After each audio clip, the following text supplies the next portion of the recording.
Well, good afternoon, sports fans. This is the maiden flight of my latest toy, a Hobby King Matrix 3D, which I bought on impulse during one of the Hobby King weekly specials. When it arrived in the box, I was a bit surprised at how flimsy it appeared to be, but by the time you put it together and install all the carbon fibre struts, it stiffens up quite well, though it does still look like it'll be a delicate little flower, but only time will tell.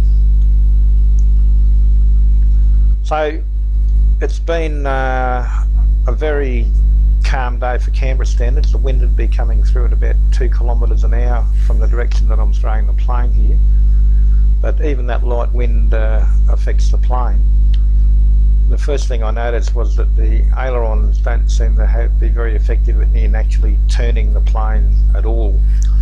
It puts it over on its side, but as far as turning is concerned, it certainly doesn't turn against the wind, and it's very slow to do anything. You have to actually use the rudder, and when I attempted to do that, I found that my rudder was working in reverse. So even though the plane needed a fair bit of trimming, I had to focus on getting the thing back down on the ground in one piece so I could reverse the rudder servo.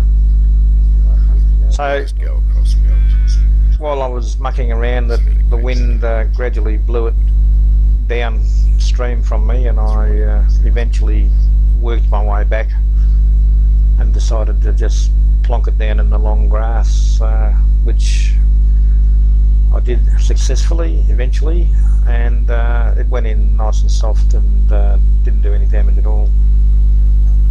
So after reversing the rudder servo, we had another go, and as you can see from here, I continue to try and use the ailerons to turn it. I haven't got used to using the rudder yet. That's something I'll have to do.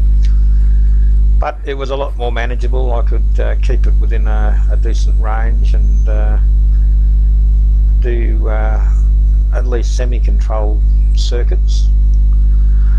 I wanted to do some trimming, but every time I increased the throttle to try and gain some altitude, it just got a little bit hard to handle, so I decided I'd just focus on doing low level circuits and see if I could control it enough to get by. And I managed to do that eventually. This loop was my only attempt at a 3D manoeuvre, and I was inordinately pleased to have it come off without hitting the deck. But the rest of the flight, it's fairly slow and sedate. I don't think I got past half throttle, and just attempted to, as I said, fly straight and level and do a couple of flybys of Heath so we could get some shots of it on the video. So I wasn't ever actually able to get the centre of gravity as far forward as is recommended, even though I moved the battery and the receiver and the speedy as far forward as I could. It still ended up balancing about half an inch behind the recommended point. I'm not sure whether that's because I covered it with laminate, and I'm not sure what the impact of it is because as I said, I haven't really been able to trim it at this stage.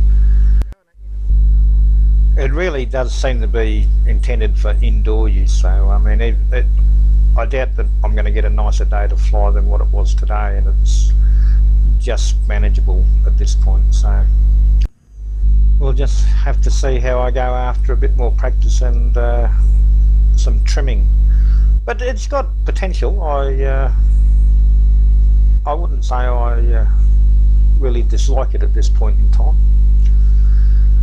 So I have about a 5-minute flight on it and decide to bring it down while I still got enough battery to give me some options, and it comes down pretty nicely. So I'm fairly pleased with that.